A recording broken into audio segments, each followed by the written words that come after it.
Hvad fanden laver du?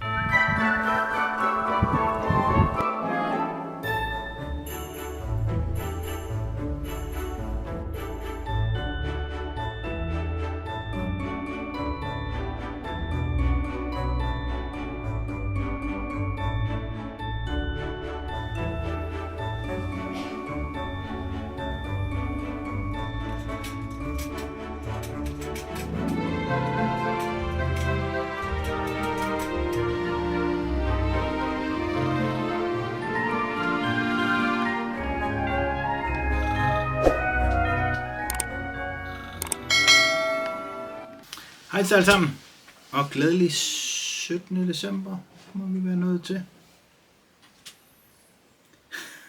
I dag skal vi lave en sådan lille lækker letvægts badekarsreje til de der små tangbælter eller klatter vi fisker på. Vi bare gerne vil præsentere en sådan elegant lille flue, der lige kan stå og svæve lige så stille. Det er ikke en flue, jeg sådan ser det kæmpe potentiale, hvis jeg skal ud og afsøge en masse vand. Men hvis jeg har koncentreret pletter, eller hvis jeg ved, hvor fisken er, og den er kredsen, så vil det måske være sådan, at jeg vil teste af.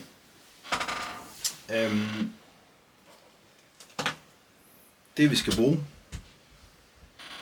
der skal bruge en grov, og det er en Yse Shrimp, det er overhovedet ikke rigtigt, Arex Traditional Shrimp 10, for den skal have en bitte ind. Så skal vi bruge, jeg har sådan noget hjemmekrøllet dubbing her, sådan en brun-rødlig nuance med noget flashy, som jeg er ret sikker på overhovedet ikke man kan se, fordi jeg tror jeg har molestreret det så hårdt, så at det bare bliver sådan noget pulver. Så skal vi bruge CDC-fjer. Vi skal bruge noget mallet til noget munddel. Og så skal vi bruge en lille smule spag høne, for lige at skabe en lille hugpunkt eller et eller andet. Og så skal vi bruge, måske lige finde den dubbing jeg gerne vil have. Den var der. En lille smule af det her fra Profisk. Deres eget dubbing, ice dub. For lige at lave sådan en provokerende lille hugpunkt. Så lad os egentlig bare komme i gang. Lad os kaste ud i det. Man kan jo vælge belasten, hvis man vil. Det skal min ikke være. Det skal være sådan en lille svævebandit.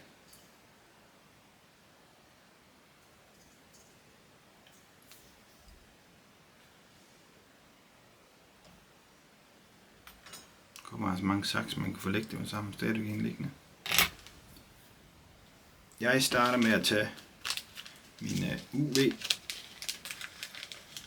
ice drop her. Og sådan en lille smule, ikke noget voldsomt.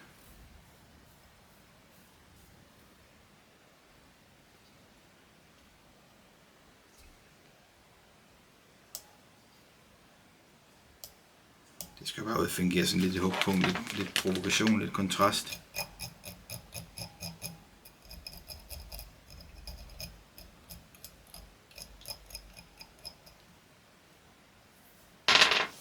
Jeg skal bruge en lille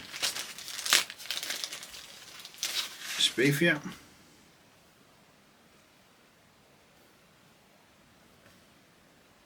Det skal heller ikke være en af de helt store. Sådan noget som det der.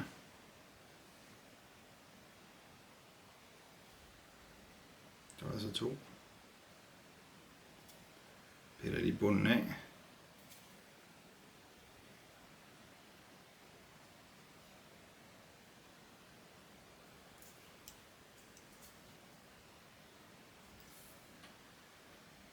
Så tager jeg min klem, som jeg har lagt der.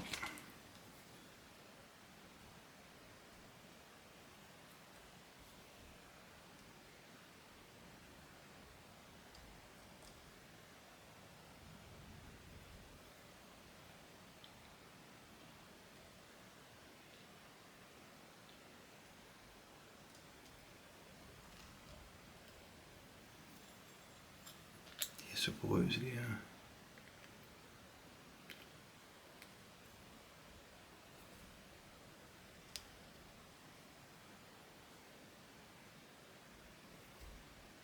Og vi skal bruge så meget af den.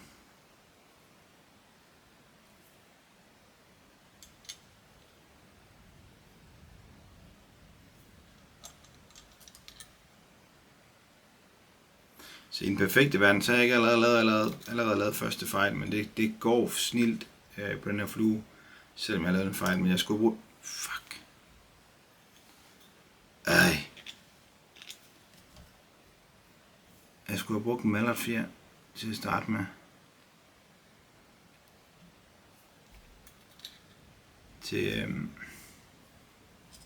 Vi starter lige forfra.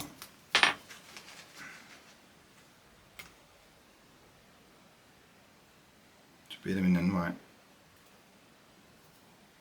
Når det ikke vil, som jeg vil.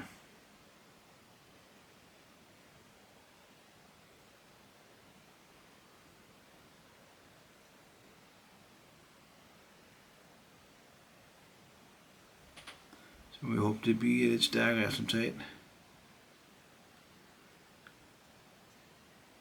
Ja, lige bortset for det, der skete her fejl, så i en perfekt verden, så har jeg sådan set husket at komme den her malfjer på, som jeg sagde, jeg skulle bruge. Det har jeg allerede glemt. Jeg vinder bare uden. Det kan nok gå. Det er egentlig ikke, fordi jeg nogensinde har følt, at den er livsnødvendig, men den giver da trods alt et meget fedt twist. Men den kan sagtens fungere uden os.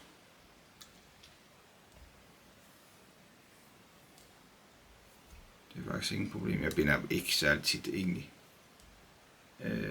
munddelen med de malderfjer, men det var i det billede heroppe, der skulle den faktisk have været der i dag. Det kom den ikke.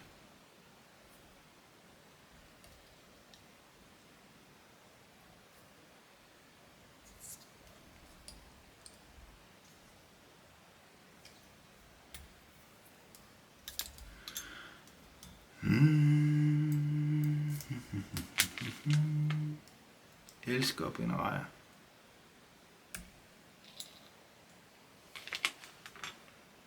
Det er klart noget af min favorit at binde. Jeg tror også for, at jeg lige har lavet en fejl, så det er det, jeg laver mindst fejl i generelt. Jeg binder også meget. Jeg binder rigtig mange rejer. Men jeg er igen, det er jeg, der er fuld med mange år. Jeg ved jo, så jeg havde jo sådan en lille akvarie til at stå kun med rejer i på et tidspunkt for at sidde og få inspiration. Jeg har en stor blokade, jeg har fået af min fiskmarker Tim, og der kun er rejer på. Den har jeg bare ikke fået hængt op endnu, for jeg har ikke fundet plads til den, desværre. Det er meget fed. Undskyld. Jeg tager lige en lille smule mere af det her.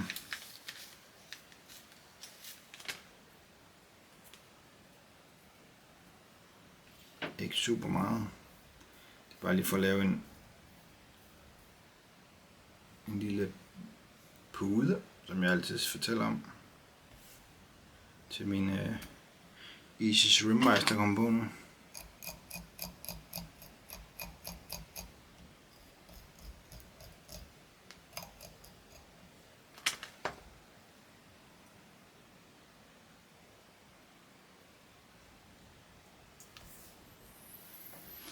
Og der har jeg valgt, at vi skal bruge, bliver vi lige den provokerende farve, sådan nogle Super Fluorescent Sunburst Orange i ekstra small.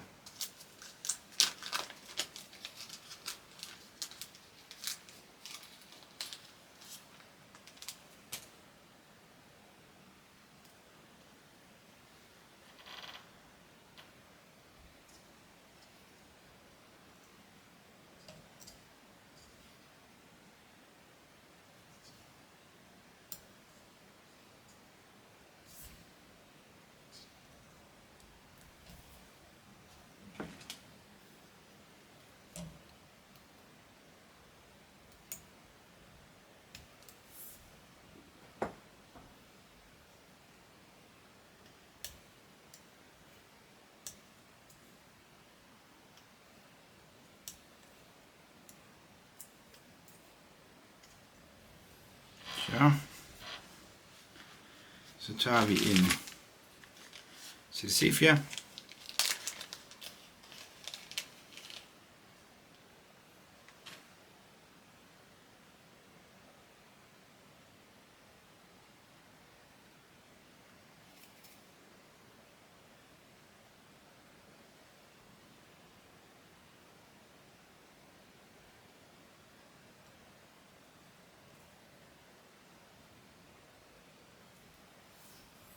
Den binder jeg ind således.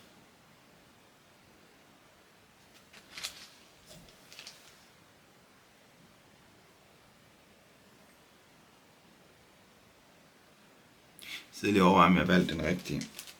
Det skal lige siges, den her flue er faktisk en, jeg sådan delvist har opfundet i dag.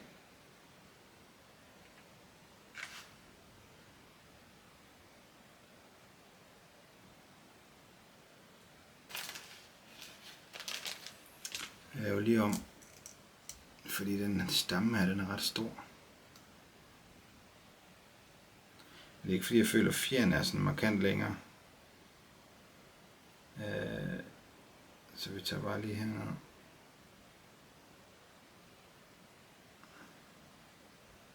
Den er min lige om.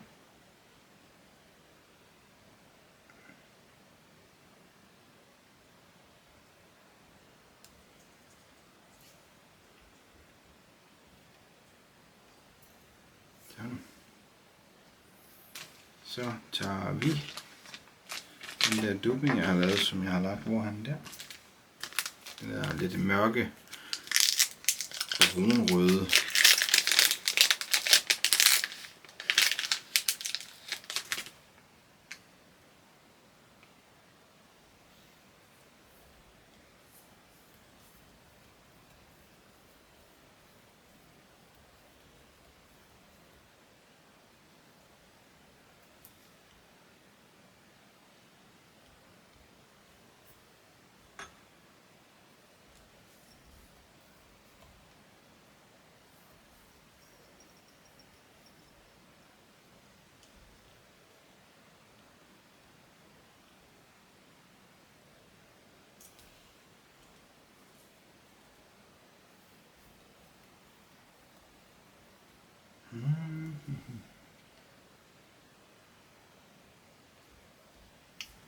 Så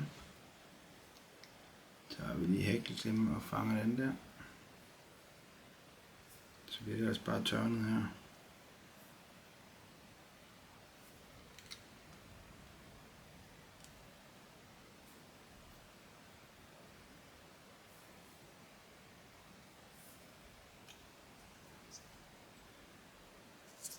Så kan man sige, den der, det blev da noget bestandt der. Jamen det gjorde det faktisk. Men om igen, de her CDC-fjer, de er simpelthen så livlige og så bløde og så lækre.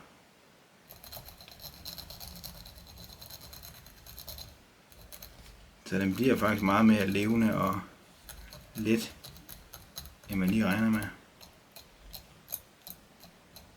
Man kunne selvfølgelig have strippet en side af, så gjort den lidt lettere på den måde, men det generer mig egentlig ikke. Også fordi den er lys.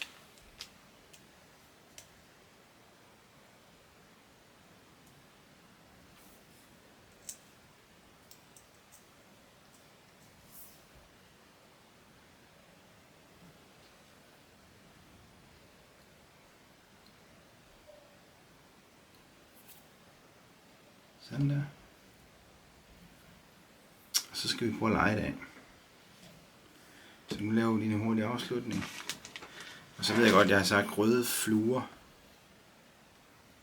Eller mine fluer med rød afslutning, det er dem, der har belastning på. Og det har den her jo ikke. Men den får alligevel. Nu prøver jeg lige at bruge det der nye gulf, jeg har købt. Til at lave en lille afslutning, der sådan virkelig skal skinne op og være total kontrast til en ellers meget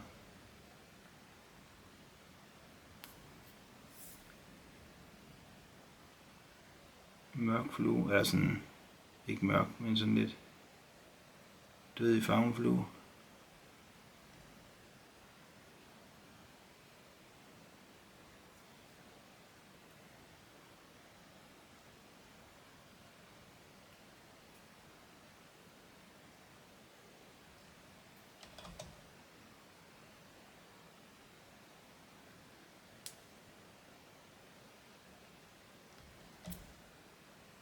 Det er jo tykt noget, det her.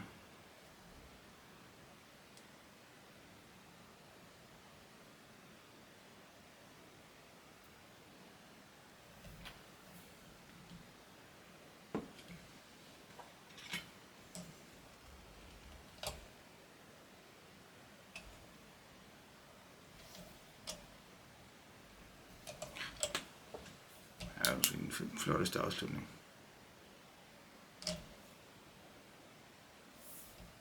Men sådan en lille badekarsbandit her, med super fluorescerende øjne og en lille fluorescerende røv. Og lidt lige lidt leg. Som bare skal fiskes derude, hvor man har de koncentrerede pletter. Det er ikke sådan en, jeg synes ikke, den er stor nok til sådan en opsøgningsflue. Det er tiltænkt til de der skyfisk, vi skal overliste. Så lige sådan en let luftig reje her. Rough. Det tror jeg, det gør noget.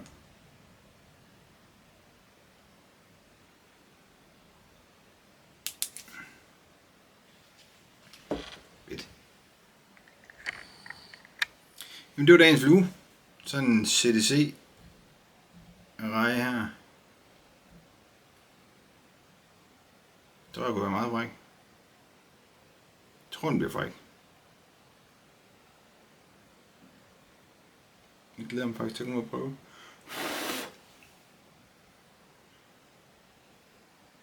Jeg kan godt lide de der CDC-fjer. De er lidt vilde. Eller de er ikke vilde, men jeg kan godt lide, at de er så livlige, som de er. Sådan lidt spæge, bare i lidt mere fluffy, lidt kortere. Det kan noget andet, men samme sådan lidt meget livlig form. Det var meget fedt. Jamen, tak fordi jeg ser med i dag. Det var en fornøjelse at binde for endnu en gang, og vi ses den 18. december. Hej!